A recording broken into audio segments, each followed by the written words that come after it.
What if I told you that during the 872-day siege of Leningrad, the longest and most devastating siege in modern history, thousands of Soviet women and teenage girls volunteered to stand motionless in freezing watchtowers for 12-hour shifts, knowing that a single moment of inattention could mean their families starved to death?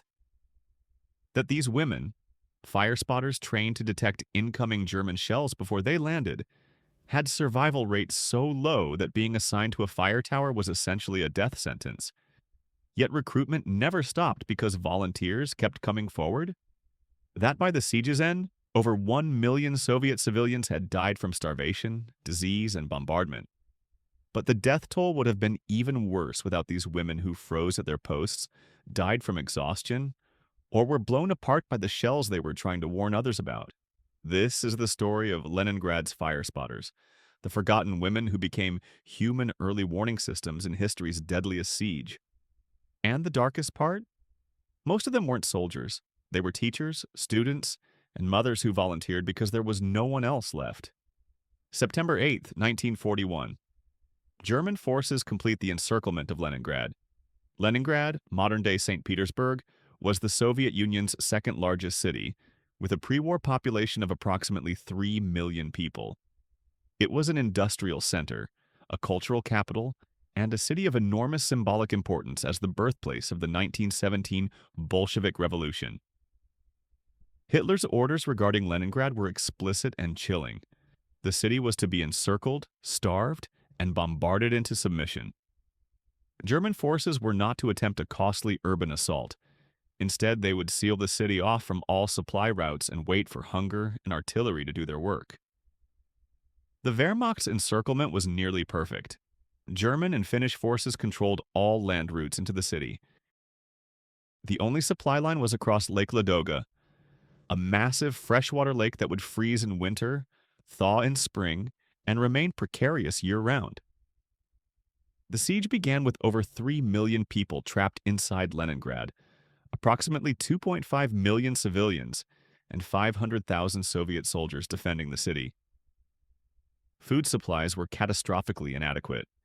The city had stockpiles meant to feed the population for perhaps 30 days. Now they faced an indefinite siege with no idea when or if relief would come. Soviet authorities implemented strict food rationing immediately. Manual workers received 800 grams of bread per day, office workers received 600 grams, dependents and children received 400 grams. These rations included almost nothing else. No meat, minimal vegetables, almost no fats. These rations were barely sufficient to prevent starvation, even if maintained. But they couldn't be maintained. By November 1941, the rations had been cut to survival minimums. Manual workers, 375 grams of bread. Office workers, 250 grams. Dependents and children, 125 grams, roughly 2 slices of bread per day. The bread itself was increasingly adulterated, mixed with sawdust, cellulose, and whatever organic material could be processed. At times, the bread was less than 50% actual grain. People began starving. First the elderly and children, then everyone else. But starvation wasn't the only threat. German artillery surrounded Leningrad at ranges from 15 to 20 kilometers, close enough to shell the entire city systematically. The bombardment followed a calculated pattern designed to maximize psychological trauma and civilian casualties. The daily schedule. German artillery struck at predictable times, early morning, midday, and evening, when people were most likely to be outside, commuting to work or queuing for rations. But unpredictable bombardments also occurred throughout the day and night, preventing the population from ever feeling safe. The targets. German gunners prioritized bread distribution points, queues of starving people waiting for rations. Water distribution points. The water supply system had largely failed, forcing people to collect water from the Neva River. Factory districts during shift changes. Residential areas during periods when people would be indoors and trapped. The bombardment wasn't precision targeting of military installations. It was systematic terror shelling, designed to kill civilians and destroy morale. The scale. Over the 872 days of the siege, German forces fired over 150,000 artillery shells into Leningrad, an average of 172 shells per day, though the actual bombardment was concentrated in periods of particular intensity. The city had no adequate shelter system. Most civilians lived in wooden buildings or older masonry structures that provided minimal protection against artillery. When shells hit residential buildings, entire families were killed instantly or buried in rubble where they slowly died from injuries or suffocation. The fires. Artillery shells, particularly incendiary shells, started fires throughout the city. Leningrad's firefighting capacity was overwhelmed. Fire crews were understaffed and undernourished. Water mains were damaged, making firefighting difficult. Wooden buildings burned quickly in dry conditions. Fires in winter released precious heat that could have warmed the freezing population. The fires became a crisis within a crisis. A single large fire could destroy entire city blocks, kill hundreds of people, and consume buildings that provided shelter against the brutal Russian winter. This was the context in which the fire spotting system became a matter of life and death. Soviet authorities in Leningrad faced an impossible problem: how to warn civilians of incoming artillery shells in time for them to take cover. German artillery fired from positions 15 to 20 kilometers away. Shells took approximately 30 to 45 seconds to travel from firing to impact. If civilians could be warned of incoming shells, they could take cover, crouching against walls, getting away from windows, moving to interior rooms, and potentially survive impacts that would otherwise kill them. But detecting shells in time required observers positioned high above the city with clear sightlines to German positions, watching constantly for the flash of artillery firing. The solution was fire spotter towers, wooden and metal observation posts positioned on rooftops and tall buildings throughout Leningrad. Each tower would be staffed continuously, 24 hours per day, every day of the siege, by observers who would watch for artillery muzzle flashes, track the trajectory of incoming shells, and sound air raid sirens to warn civilians. The Soviet authorities called for volunteers.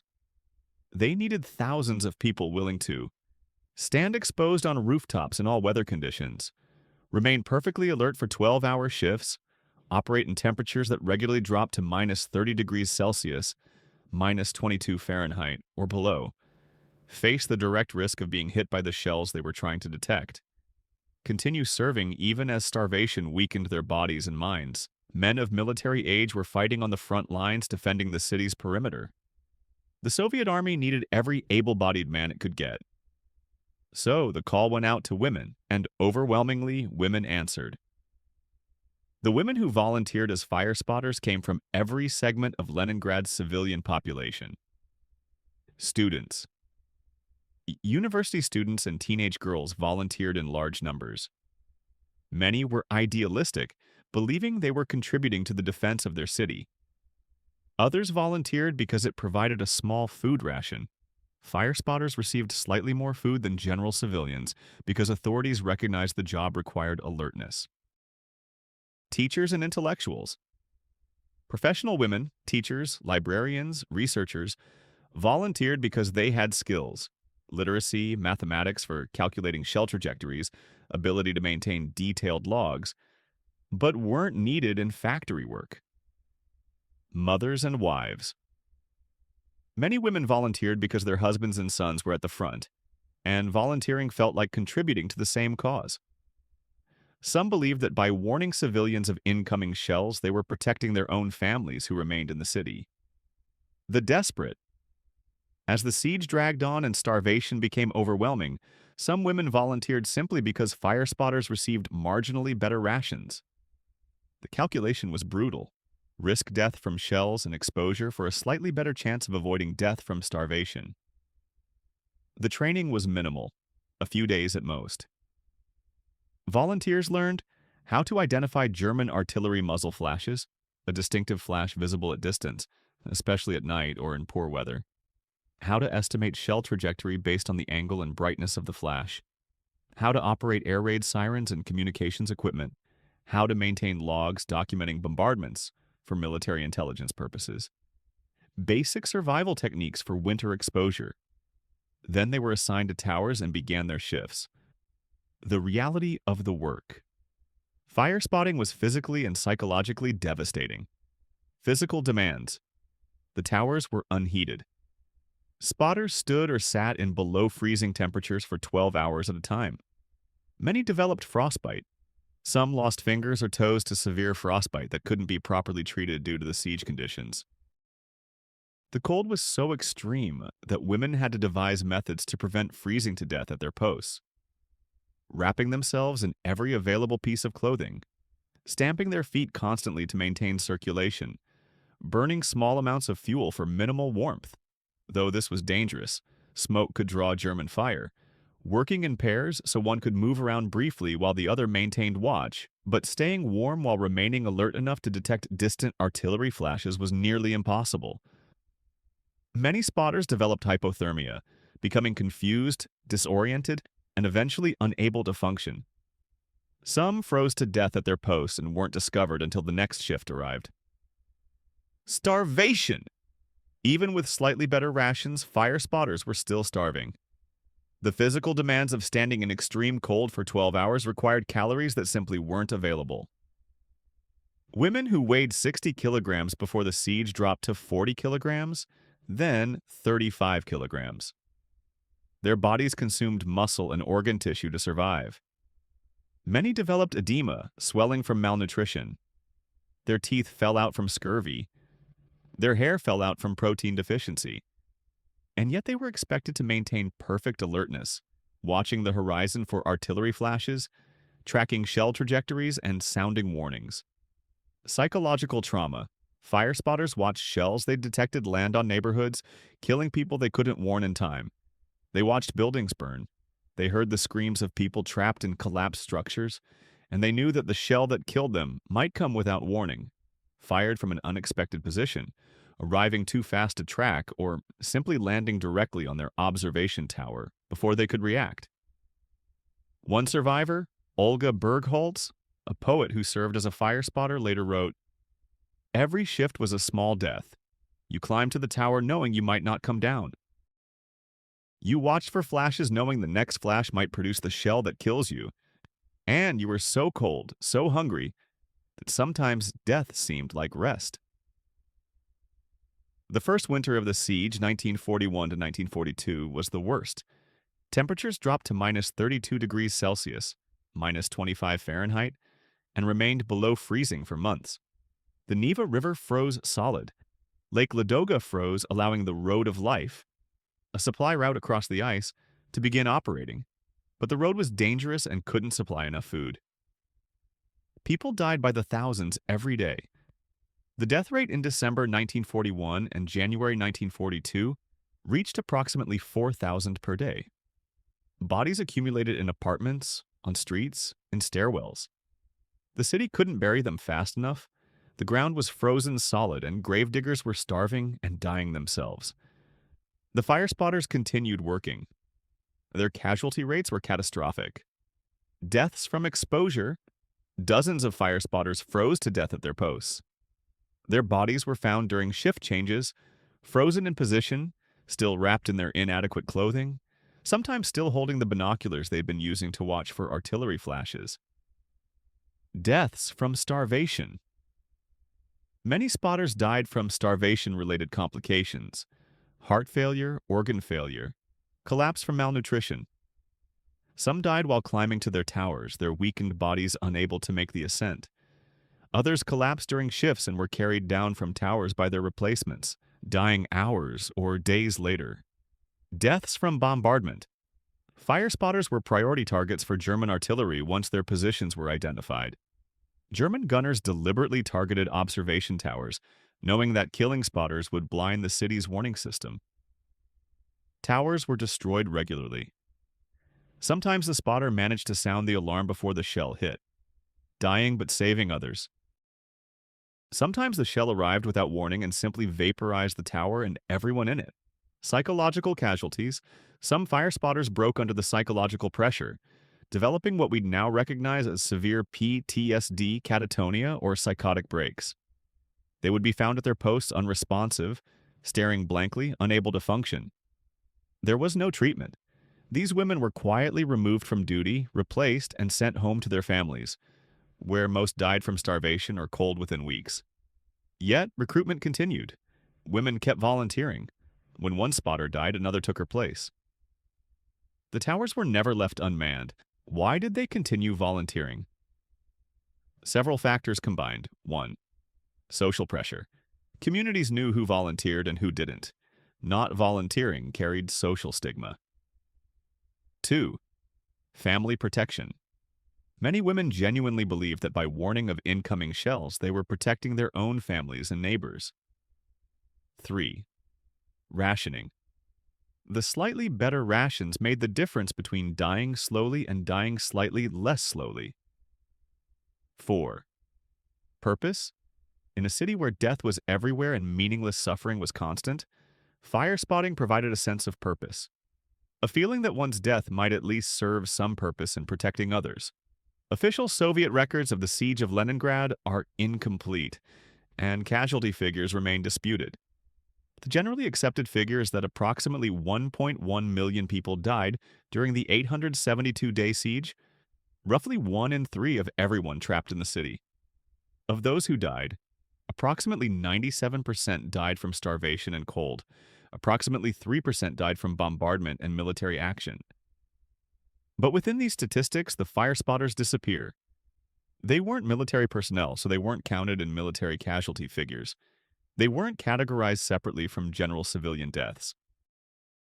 Soviet authorities kept records of how many spotters were assigned to towers, but didn't systematically track how many died. Post-war Soviet histories of the siege barely mention fire spotters. They focus on military heroism, industrial production continuing, despite the siege, and the eventual relief of the city. The women who froze at their posts, starved while watching for artillery flashes, and died trying to warn others don't fit neatly into heroic narratives. Some information has emerged from survivor accounts and post-Soviet archival research. Estimated fire spotter deaths. Historians estimate that several thousand women served as fire spotters during the siege. Casualty rates likely exceeded 40%, meaning nearly half of all fire spotters died during their service. Some towers had complete turnover multiple times. Every woman assigned to that position died and was replaced. The forgotten names.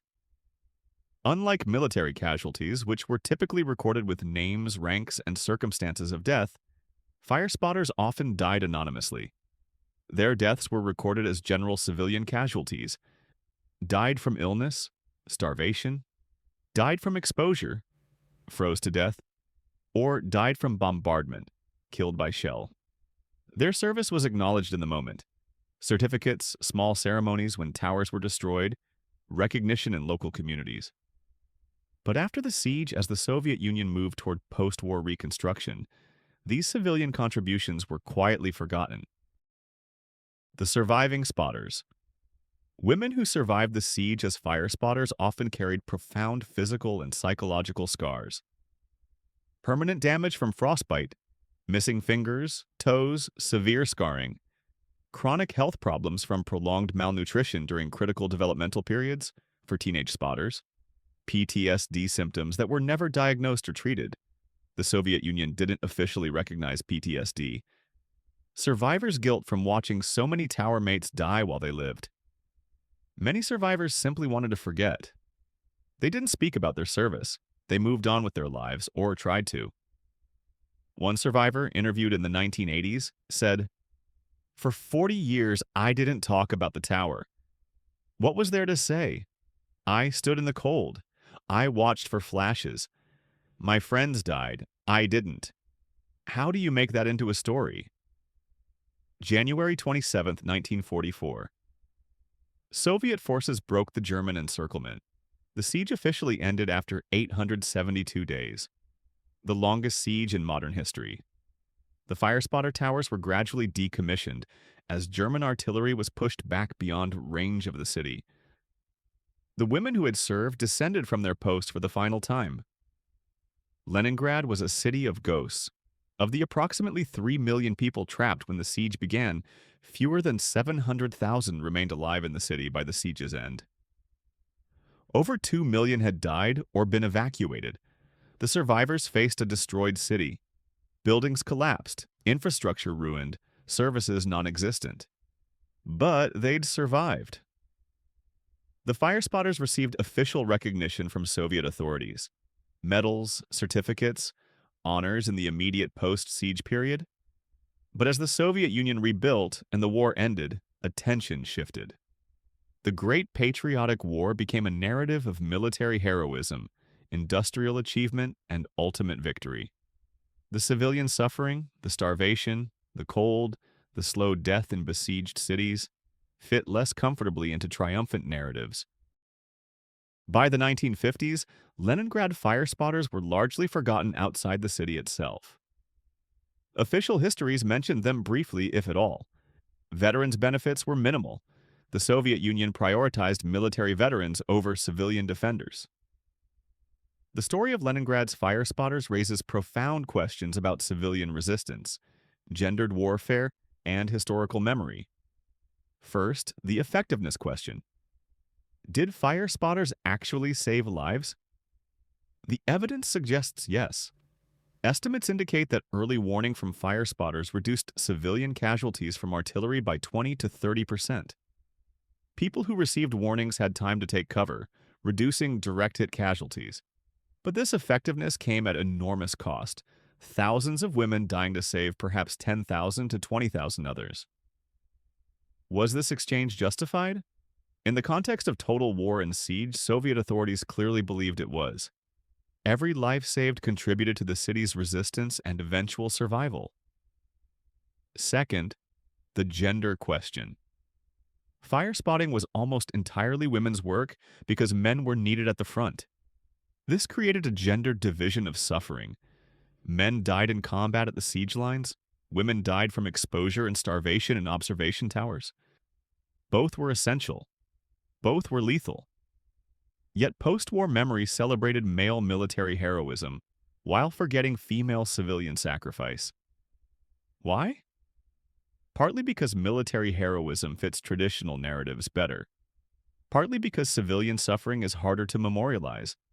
It lacks the clear heroes and villains of combat. Third, the volunteerism question. Were these women truly volunteers, or were they coerced by social pressure, desperation, and the alternative of starvation? The answer is probably both. Some genuinely volunteered from patriotic motivation. Others volunteered because they had no better options. The line between voluntary and coerced action blurs in extreme situations. Fourth, the memory question. Why were fire spotters forgotten? Their contribution didn't fit Soviet Cold War narratives emphasizing industrial and military strength. Acknowledging the full extent of civilian suffering during the siege would require admitting that Soviet planning had been inadequate, that the city had been unprepared, that millions died preventable deaths. Forgetting the fire spotters was politically convenient. They represented a narrative of desperate improvisation rather than planned heroism. Today, St. Petersburg, as Leningrad is now called, has memorials to the siege throughout the city. The Piskaryovskoye Memorial Cemetery contains mass graves where over 420,000 siege victims are buried. Monuments commemorate the city's resistance. Museums document the suffering, but there is no major memorial specifically to the fire spotters. A few small plaques mark locations where observation towers once stood. Local historians maintain records. Survivors' accounts exist in archives, but the thousands of women who stood in freezing towers watching for artillery flashes, dying from cold and starvation and bombardment, they remain largely forgotten outside specialist historical research. Their sacrifice was real. Their contribution was significant. Their suffering was profound. But historical memory is selective. We remember the narratives that fit our preferences for how we want to remember war. Fire spotters don't fit well. They weren't heroes in dramatic combat. They didn't achieve glorious victories. They just stood in towers, froze, starved, and died, saving others through their vigilance and their willingness to sacrifice themselves. Imagine standing on a rooftop in minus 30-degree cold for 12 hours. You're starving. You've lost 20 kilograms in 3 months. Your body is consuming itself to survive. You're watching the horizon for artillery flashes. knowing that if you see one, you have 30 seconds to sound the alarm before the shell lands. 30 seconds to warn your neighbors, your family, strangers in the streets below. And you're doing this every day, every shift, knowing that every time you climb to the tower, it might be the last time, that the shell you detect might be the one that kills you, that you might simply freeze to death at your post like so many others have. Why would anyone do this? The fire spotters of Leningrad did it because someone had to, because their city was dying and this was how they could help. Because the alternative was passively waiting for death by starvation. They chose action over surrender, purpose over despair, service over self-preservation. If this story moved you, if it made you think about courage, about the forgotten contributions of women in warfare, about how we choose which sacrifices to remember, hit that subscribe button. The fire spotters of Leningrad died defending their city with nothing but their vigilance. They deserve to be remembered for more than a footnote in siege history. They deserve to be remembered as what they were. Heroes who stood watch while their city starved, who froze so others might be warned, who died so others might live. The towers are gone. The women are dead. The siege ended 80 years ago. But their sacrifice remains, quiet, unheralded, and utterly essential.